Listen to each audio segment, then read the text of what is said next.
jël koo xamante ni bokk na Pastef gis nañ ni bi ñu nommé Ousmane Diagne ak Jean-Baptiste Tine ñu ci bëri dañu applaudir parce que dañu ni ñii ce sont pas des politiques jox nañ leen li nga xamante ni moom moo di justice ak intérieur dinañ ko doxal ñu jékki ñu changé ko teg fa ñi nga xamante ni bokk nañ Pastef mën nañ ko wax ndax maître Bamba Cissé avocat Ousmane Sonko la woon Yacine xam nañ ni il fait partie du Pastef alors ñaari nomination yooyu noonu c'est stratégique pour ñoom ñu daal di clarifier li nga xamante ni moom moo xew ci justice bi wala pour ñoom ñu téye li nga xamante ni moom moo di justice bi.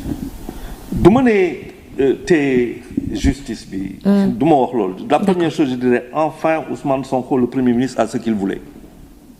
il l'a maintenant il faut regarder on va voir vers où ça va aller parce que yor garde des Sceaux ministre garde des Sceaux yor kii ça veut pas dire qu'il y a yor justice bi ah. ok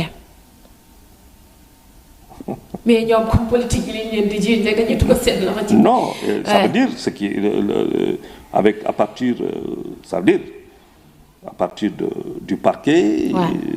Directement de la gestion qui peut être interpellé par son ministre. moom mooy la tutelle mooy le garde des Sceaux ministère de la justice mën na interpeller effectivement le procureur de la République pour mu diligenter mooy le maître des poursuites. Mais c'est justement là que nous devons dire aussi mais où est le maître de liberté? Le juge de liberté. Alors c'est pour cette année ou c'est pour 2029, 2030, 2035? Ou bien il faut attendre un autre président pour faire ça? Donc voilà, c'est le moment aussi de poser ces questions-là sur la table. Donc ce n'est pas là seulement pour dire nous on va... Non, la justice, elle n'est pas... Madame, justice du partisan, justice du parti, justice mbiru mbooloo la. te boo nee mbiru mbooloo la du mbooloo képp ka parti wala mbiru sénégalais la. Attention donc munoo def lu la neex donte boo ko bëgg na tam def. di nga daje ak loo xamante ne dañ ne ñi lay doxee. léegi le maître des poursuites mun na def lu muy def. mais lu si des justice moo koy doxal. Bien sûr. Donc c'est bien ministère de l'intérieur ak l'homme gendarme gendarmerie qui relève de la défense. mais bu ñu fàttee l'intérieur ay spécialistes ñoo fa nekk. ay spécialistes ñoo fa nekk boo ne spécialiste di nga ne police di nga wax ak yu demee noonu des police lépp a gi si biir donc le ministre qu'est-ce qu'il va faire ñoom ñaar yëpp bon y a pas de problème hein ils vont servir mais ils vont servir les Sénégalais. D'accord. Parce que dans tous les cas il s'agit de servir les Sénégalais. Ouais. Il s'agit de servir les Sénégalais. C'est ça le vrai débat. D'accord. C'est pas servir un parti. Non. L'erreur serait de croire que ñun dañu fi nekk pour servir Pastef. D'accord. Non loolu erreur bu rëy lay doon. waaw parce que gis nañ ni nomination bi avant même ñuy changer gouvernement bi gis nañ fi xale yi fi génn bokk Pastef wala ñi nga xamante ni ils se réclament des martyrs parce que li xewoon 2021 2024 di réclamer li nga xamante ni moom moo di justice parce que dañu jàpp ni ñoom lenn rek la ñu fale ñi mooy ñu daal di réconcilier sénégalais yi ak li nga xamante ni moom moo di la justice et que li fi xewoon ñu régler ce problème là pour que justice soit faite tey jii ba ñu ko falee mu nekk Pastef ñu bëri ils sont wala ñi fare ci ñoom dañu parce que dañu xam ne ñoom kooku ci ñoom la bokk et que li ñu bëgg dinañ ko am. Là, maintenant on va voir là tout le monde attend. ok defe naa nit ñi ñu ngi xaar effectivement justice régler lu mu war a régler. waaw du dëgg. régler ko sans état d'âme sans parti pris. tout le monde dedans. responsabilité yi ñu situé ko. tout le monde tous ceux qui sont concernés de A à Z. quel que soit le bord qu'ils dont fu ñu newoon démb ak quel que soit le bord où ils sont aujourd'hui. s'ils sont concernés par la plus petite parole qui aura fait couler le sang qu'ils soient concernés. Je suis très bien placé parce que moi à un moment j'étais sur les plateaux.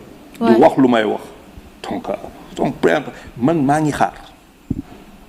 da ngaa toog nii rek di xaar. ay toog di xaar. di xaar. ba xam fan lañ jëm ban yoon. waaw parce que am na ñu ñàkk seen bakkan. am na ñu torturé dëgg la man xam naa ñu torturé ah. waaw. on a torturé ah. torture yu doy waar. dans les prisons. on en a torturé de man nit ki taxaw na wax ak man xaw ma lu mënuma ko xool sax bu ma koy wax. waaw.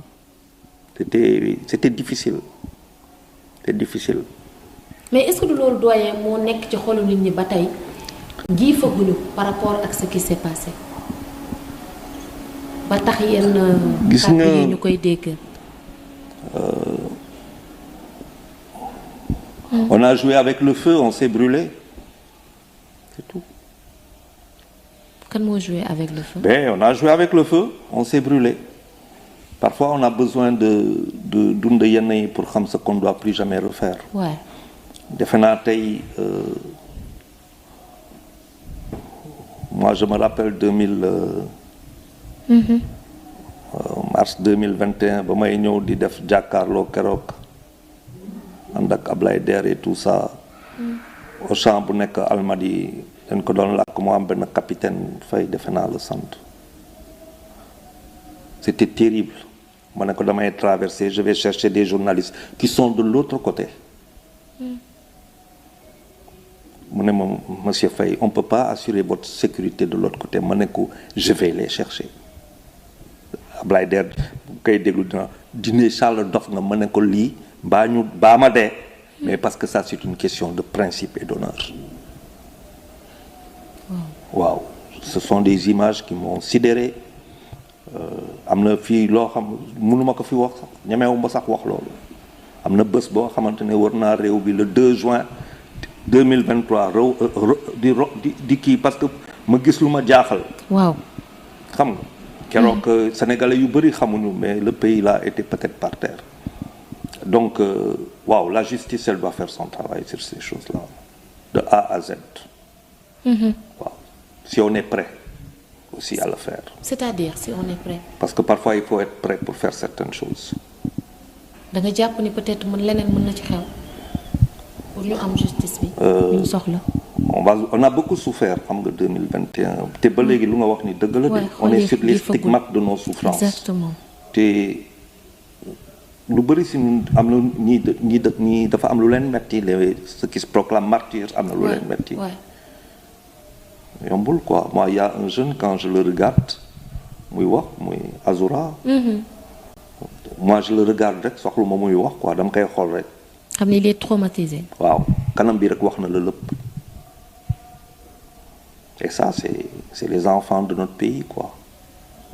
donc il y a des traumatismes il faut soigner. ce pays là ñu ngi wax justice rek mais il faut qu'on se soigne. ouais. pour moi il faut qu'on se soigne.